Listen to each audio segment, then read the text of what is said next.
Hello friends, एक बार फिर से स्वागत है मेरे चैनल पे आप सभी का। और जैसे कि आप सभी को पता है कि बीपीएससी टीआरई 2 की वैकेंसी आ गई है, आज से उसकी रजिस्ट्रेशन शुरू हो गई है। तो इससे जुड़ी तमाम मुद्दों के लिए मैं आपके बीच हूँ जो इम्पोर्टेंट है और फॉर्म भरने से पहले इसे जान लेना एकदम अति आवश्यक है।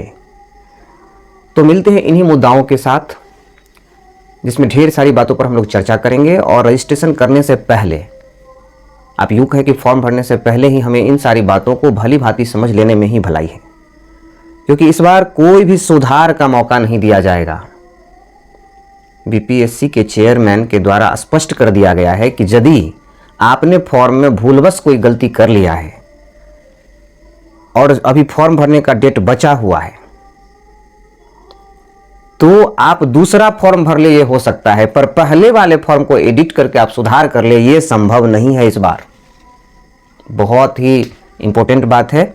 इन सभी बातों को नज़र में रखते हुए आइए हम लोग कुछ प्रमुख फैक्टर पर चर्चा कर लेते हैं, जो कि एकदम जरूरी है। सबसे कई मुद्दे हैं, तो आप सारे मुद्दों को सुन लीजिए ताकि आपका फॉर्म गलत न भराए, सही से भरे, एक बार भरे और एकदम फेथफुल रहे, एकदम अपने फॉर्म पर एकदम ये रहे।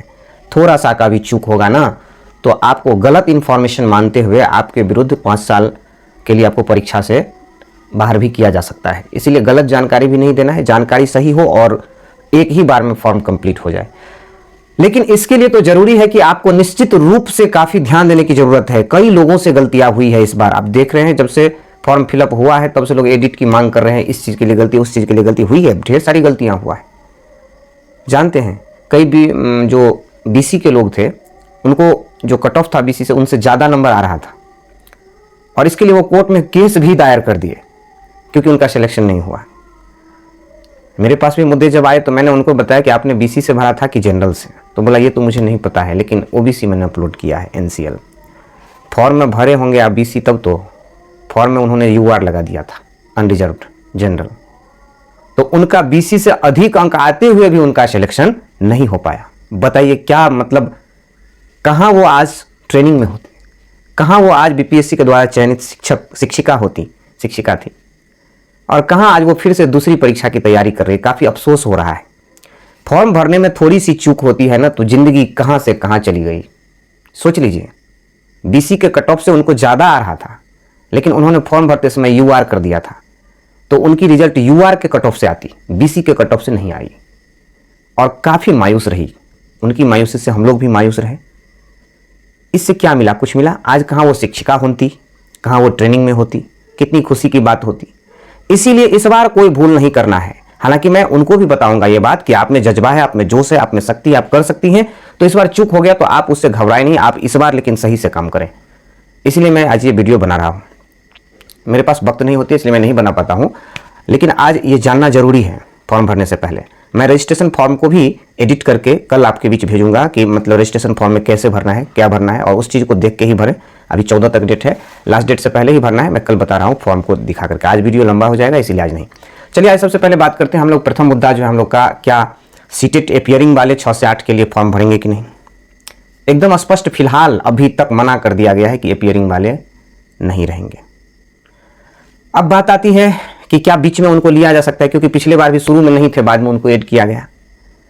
तो ये बात तो अभी लोग संघर्षरत हैं, अभी लोग धरना प्रदर्शन कर रहे हैं पटना में, गांधी मैदान में, लेकिन अभी तक ऐसी कोई सूचना नहीं है कि एपियरिंग वाले का फॉर्म लिया जाए। हाँ, जब लिया जाएगा, ऐसा कोई बात होगा तो हम लोग आपके बीच शेयर करेंगे। फिलहाल अभी तक नहीं लिया जा रहा है एपियरिंग वाले का, जो सीटेट में एपियरिंग है उसका फॉर्म इस बार नहीं लिया जा रहा है। अब दूसरी जो मुद्दा है वो आ जाती है आपको नियोजित शिक्षक। क्या नियोजित शिक्षक फॉर्म भरेंगे? देखिए, इसमें आप लोग को, बहुत लोगों को मेरी बात बुरा भी लगेगी, लेकिन बुरा लगने वाली बात नहीं है। जो सच है वो तो जानना पड़ेगा आपको। नियोजित शिक्षक पर लोग कमेंट करते हैं, लोग हंसते हैं, लोग कहते हैं ये ऐसा है वैसा है, इसको सीएम का नाम नहीं पता, पीएम का नाम नहीं पता, बहुत तरह की बातें। देखिए, रोड पर चलते हुए हर व्यक्ति को आप समान तौल लेते हैं, ऐसा कभी नहीं सोचना चाहिए। संसार में प्रत्येक व्यक्ति में कुछ न कुछ प्रतिभा होती है और कुछ न कुछ कमियां होती है।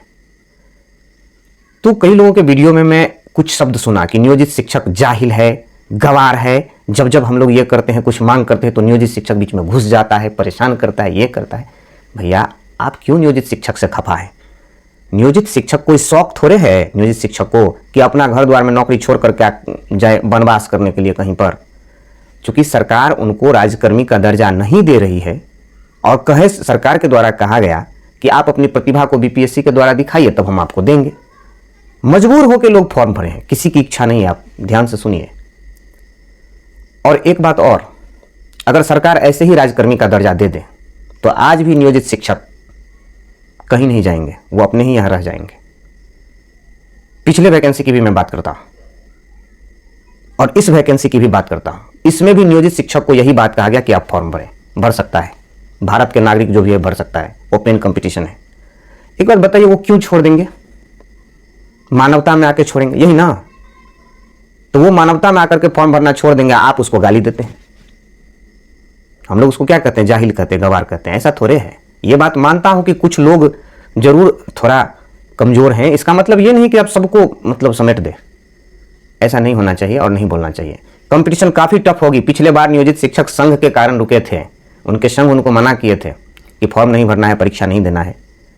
फिर भी इस बार तो वो संघ की बात में रहने बहुत लोग फॉर्म भर दिया, पास भी कर गए।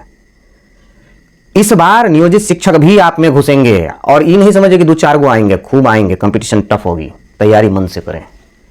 नियोजित शिक्षक को ढेला चपा मत समझें, सब एक जैसे नहीं है, कुछ उसमें अच्छे भी हैं। ये बात दिमाग में रखें और तैयारी पर अपनी दिमाग लगाएं, समझ गए? तो इसीलिए हम लोग का ध्यान देना है तैयारी पर। कौन भरेगा नहीं भरेगा, मान लीजिए आपका 10 गो नियोजित शिक्षक बिहार से नहीं भरेगा, 50 गो बाहर से आएगा, तो वहां कंपटीशन आपकी नहीं होती है? हर जगह होती है। नियोजित शिक्षक को कोई शौक नहीं है। अब भी सरकार घोषणा कर दे तो कल से कोई नाम नहीं लेंगे जाने का, लेकिन जब उन पर उंगली उठने लगता है तो क्या करे बेचारे। चलिए, तो नियोजित शिक्षक भी रहेंगे इस कंपटीशन में। खैर, बुरा नहीं मानिएगा, मैं बताया आपको जैसा लोग सुनते हैं। अब उन लोगों का वीडियो आ नहीं रहा है, पता नहीं क्या हुआ, रिजल्ट के बाद से नहीं देख रहे हैं। चलिए मिलते हैं फिर। अगली जो टॉपिक है हमारी वो है, पिछले बार लगभग 6.5 लाख, आप 7 लाख मान के चलिए ना, 7 लाख लोग STET क्वालिफाइड कर गए। तो 9, 10 और 11, 12 की कंपटीशन खूब अच्छी होगी, बढ़िया कंपटीशन होगी 9, 10 और 11, 12 में। इस बार जैसे नहीं रहेगी, इसीलिए कि पिछली बार नियोजित शिक्षक ने कम भाग लिया, वो ज्यादा लेंगे। और STET में ढेर सारे लोग क्वालिफाइड हैं, वो सारे लोग आपके पास बैठेंगे परीक्षा में। तो इसमें स्टूडेंट की संख्या क्या हो जाएगी? लोगों की संख्या बढ़ जाएगी। और एक कारण है, जैसा आप सुने होंगे कि जो क्वेश्चन आएगा वो होगा स्टूडेंट फ्रेंडली। फ्रेंडली मतलब क्या हुआ?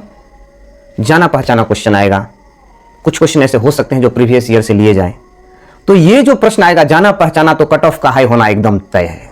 भीड़ भी अधिक, क्वेश्चन भी जाना पहचाना, कट ऑफ हाई। समझ गए? तो ये सारी बातें ध्यान में रखना, हम लोग को तैयारी पर दिमाग लगाना है। अब आपकी बात सरकार कहाँ समझ रही है बताइए? हम लोग अब धरना करते हैं, नियोजित ना आए, क्या कहते हैं, सीटेट फेल वाले को हटाया जाए, ये किया जाए, वो किया जाए, तो कुछ नहीं हो रहा है। तो जो निकली है उसी में हमें करना है। समय बिताने से अच्छा है कि तैयारी में लगे। अगली है जो बात सब्जेक्ट कॉम्बिनेशन का। तो जिनका सब्जेक्ट कॉम्बिनेशन नहीं था वो लोग भी इस बार, बहुत सारे लोग अपना निकल चुके हैं, DB करा के ट्रेनिंग भी कर रहे हैं। लेकिन ऐसा नहीं है कि वो रहेंगे, वो हटेंगे। सब्जेक्ट कॉम्बिनेशन पर एक वीडियो मैं डालूंगा, जो कल डालूंगा। किनको क्या सब्जेक्ट चाहिए उसमें थोड़ा सा मैं आपके बीच वो रखूँगा नोटिफिकेशन, उसमें दिखाऊंगा। आप देख भी सकते हैं नोटिफिकेशन में सब्जेक्ट कॉम्बिनेशन क्या है। 6 से 8 वालों के लिए भी है, 9, 10 के लिए भी है, 11, 12 के लिए भी है।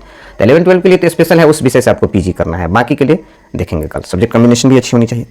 वैकेंसी जो आई थी उद्घोषणा में तो कुछ और थी, लेकिन 6 to 8 का वैकेंसी चेंज हो गई आने के बाद। 6 से 8 की जो वैकेंसी है वो है आपको 31,982। 6 to 8 की वैकेंसी है 31,982, अच्छी खासी कही जा सकती है, लगभग 32,000 आप कहिए इसको।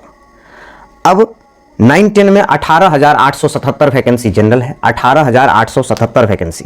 और इसके अलावा 270 विशेष शिक्षक की भी बहाली है। जो विशेष शिक्षक वही हुए होंगे जो हमको लगता है कि जो स्पेशल एजुकेशन में बच्चों, जो दिव्यांग बच्चा होता है उसके लिए जो उनको ट्रेनिंग दी जाती है, उनका 270 सीट है। अब आती है 11वीं 12वीं की बात, तो इसमें 18,577 सीट है, 18,577 सीट। इसके अलावा और एक विद्यालय का कुछ सीट दिया गया है। अब हम लोग चर्चा करेंगे कि मेधा सूची कैसे बनेगी। मेधा सूची इस बार आपको पता होनी चाहिए कि परीक्षा में एक ही प्रश्न पत्र होंगे, लैंग्वेज का अलग से एग्जाम नहीं होगा। एक ही प्रश्न पत्र में 150 प्रश्न होंगे और पहले 2 घंटा समय था उसको 2.5 घंटा कर दिया गया है। तो जो 2 घंटे की एग्जाम थी वो 2.5 घंटे, और जो 120 प्रश्न थे वो 150 प्रश्न। तो ये जो 30 प्रश्न बढ़े वही भाषा के प्रश्न बढ़े, 30 गो भाषा का प्रश्न आएगा आपके बीच। उस 30 में 22 प्रश्न जो होंगे भाषा के वो हिंदी होंगे और 8 प्रश्न अंग्रेजी होंगे। 30 प्रश्न रहेंगे भाषा के, एक ही प्रश्न पत्र में, एक ही दिन परीक्षा होगा, एक ही क्वेश्चन में रहेगा 150। उसमें 30 जो प्रश्न होंगे वो पहले रहेंगे भाग 1 में। भाग 1 में 30 प्रश्न होंगे लैंग्वेज के, उस 30 को केवल पास करना जरूरी है। 22 रहेंगे हिंदी से और 8 रहेंगे अंग्रेजी से।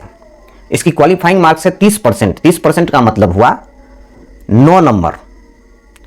9 नंबर यदि कोई लाते हैं तब ऐसा नहीं है कि हिंदी में कितना अंग्रेजी में कितना, दोनों मिला के, चाहे हिंदी में ले आइए 9, चाहे दोनों मिला के लाइए 9, दोनों मिला के आपको 9 नंबर लाना है तो आप क्वालिफाई कर जाएंगे। तब आपका भाग 3, भाग 2 और भाग 3 की जांच होगी। तो 9 नंबर लाना है 30 प्रश्न में भाषा के लिए। अच्छा, भाग 2 में, अब भाग 3 में चर्चा होगा। तो आपको पता है 80 प्रश्न जो होंगे भाग 2 का वो होगा आपको आपके विषय से रिलेटेड, और 40 प्रश्न जो होंगे वो होंगे जनरल कंपटीशन से, जिसमें आपको जीके जीएस थोड़ा बहुत मैथ रीजनिंग सब मिला के रहता है, वो रहेंगे 40 प्रश्न। तो आपकी जो मेरिट बनेगी मेधा सूची वो भाग 2 और 3 से, 80 प्रश्न आपके विषय से और 40 प्रश्न जनरल कंपटीशन से, इन दोनों में जो अंक आएंगे उसी से मेधा बनेगी। मेधा बनेगी भाग 2 प्लस भाग 3 में जो अंक आपका आएगा, मतलब 120 प्रश्न में जो आएगा वो। अब बात आती है कि अगर 2 कैंडिडेट का सेम अंक आ गया भाग 2, 3 में, तो उसकी वरीयता दी जाएगी भाग 1 से पहले। भाग 1 में मैंने लैंग्वेज से, अगर लैंग्वेज में किसी को 20 नंबर आ रहा है, किसी को 19, तो 20 वाला को पहले लिया जाएगा, 19 वाला को बाद में। अगर भाषा में देखने के बाद भी बराबर अंक आ गया, भाषा में भी दोनों को 20 से 20 आ रहा है, तब भी वरीयता कैसे बनेगा? उस केस में चला जाएगा उम्र पर, जिसकी उम्र पहले होगी जन्मतिथि उनको वरीयता दी जाएगी। अगर उसी जन्मतिथि में 2 आदमी फिर मिल गए तब किसको लिया जाएगा? तब देवनागरी लिपि में जिसका नाम पहले वाले अक्षर में आएगा उनको पहले लिया जाएगा, अंग्रेजी में नहीं, रोमन में नहीं। हिंदी वाले में नाम जिसका पहले आएगा, जैसे अब विनोद का बात करते हैं और चंदन का बात करते हैं, तो अंग्रेजी में बी पहले आता है तो विनोद को नौकरी होनी चाहिए पहले, और चंदन सी से आता है तो चंदन को बाद में होनी चाहिए। लेकिन ये अंग्रेजी पर चलेगा नहीं, ये चलेगा देवनागरी पर। विनोद जो है वो प फ में आता है, प फ ब, और चंदन च छ में आता है, तो पहले च छ आता है तब प फ आता है, तो पहले चंदन का हो जाएगा तब होगा विनोद का, हिंदी भाषा के नाम के आधार पर होगा। तो इस तरह से मेधा सूची की तैयारी होगी। अब जो हमारी बात आती है वो कुछ इंपॉर्टेंट बात, परीक्षा में आप 3 ही बार शामिल हो सकते हैं, इस बात को ध्यान में रखें, 3 ही बार। अगली बात, इस परीक्षा में भी पिछले परीक्षा की तरह निगेटिव अंक नहीं होंगे। आपको जो आता है सही से बनाइए, नहीं आता है आपको जो लगता है कि ये होगा उसमें आप टिक लगा सकते हैं, इसके लिए कोई दंडात्मक अंक नहीं करेंगे। अगली बात पर चर्चा करते हैं, इसमें कोई साक्षात्कार नहीं लिया जाएगा। अब जो बात आती है वो आरक्षण वाली, तो जो लोग आरक्षण के हकदार होंगे उन्हें 2 चीज लगाना अनिवार्य है। पहला तो आप NCL नॉन क्रीमी लेयर, उसको नोटिफिकेशन में जाति प्रमाण पत्र लिखा गया है, जाति प्रमाण पत्र, या फिर आप जाति प्रमाण पत्र तथा निवास प्रमाण पत्र, ये दोनों अपलोड करना जरूरी है। बिहार राज्य के अस्थायी निवासी होने पर ही आपको जो है कैटेगरी का लाभ मिलेगा। अगर कोई अदर स्टेट के हैं तो उन्हें जनरल वर्ग में सिलेक्शन होगी।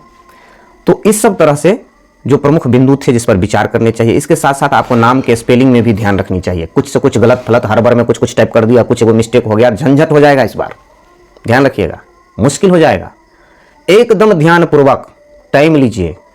आप अपने नहीं भरते हैं, किसी साइबर कैफे से अगर भरते हैं तो साइबर कैफे वाले को आप कहिए 50 रुपये ज़्यादा दीजिए, 100 रुपये ज़्यादा दीजिए, लेकिन गड़बड़ ना हो।